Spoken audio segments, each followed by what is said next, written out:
তারা যদি মনে করে যে কারো তারা দাসত্ব গ্রহণ করবে, সেই দাসত্ব গ্রহণ করার জন্য আমরা এই দেশে দীর্ঘ সময় সংগ্রাম করি না। আমাদের ভদ্রতাকে ওনারা যদি দুর্বলতা মনে করে বিশেষ গোষ্ঠীকে সুবিধা দিতে চায়, তার পরিণাম তাদেরকে ভোগ করতে হবে।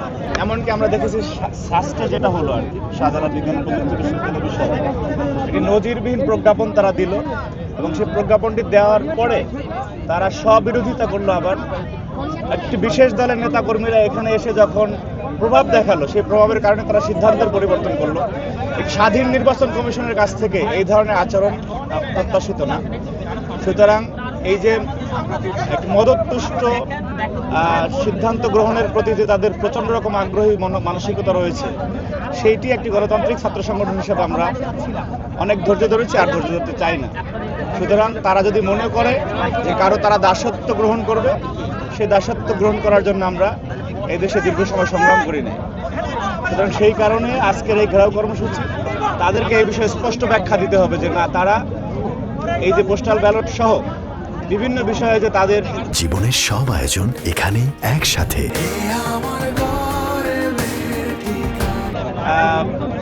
তারা যে একটি বিশেষ দলের চাপে সিদ্ধান্তের পরিবর্তন করে এবং তাদের এজেন্ডা বাস্তবায়নে ব্যস্ত, সেটি যদি তারা করতে চায় তাহলে তাদের পদত্যাগের দাবিতে আমরা আন্দোলনে যেতে বাধ্য হব। আমরা এখনো চাই যে আপনার তাদের অধীনে একটি বাংলাদেশের মানুষের বহুল প্রতীক্ষিত একটি নির্বাচন, যে গণতান্ত্রিক ব্যবস্থার জন্য বাংলাদেশের মানুষ দীর্ঘদিন সংগ্রাম করেছে, তিনটি জাতীয় নির্বাচনে ভোট বঞ্চিত ছিল, সেটি যাতে তাদের মাধ্যমে সম্পাদিত হয়। সুতরাং আমাদের ভদ্রতাকে ওনারা যদি দুর্বলতা মনে করে বিশেষ গোষ্ঠীকে সুবিধা দিতে চায়, তার পরিণাম তাদেরকে ভোগ করতে হবে। ব্যাখ্যা তো দিতেই হবে, পাশাপাশি তারা কি এই ধরনের যে যারা তাদের প্রতি প্রভাব খাটায়, এখানে কি তারা ভীত হচ্ছে কিনা সেটাও তাদের কাছে আমরা জানতে চাব। আর যদি তারা ইচ্ছাকৃতভাবে কোনো পক্ষকে সুবিধা দেওয়ার জন্য এই কাজটি করে থাকে, তাহলে তারা নৈতিকভাবে একটি গণতান্ত্রিক এবং সাংবিধানিক প্রতিষ্ঠানে থাকার যোগ্যতা হারিয়েছে বলে আমরা মনে করি।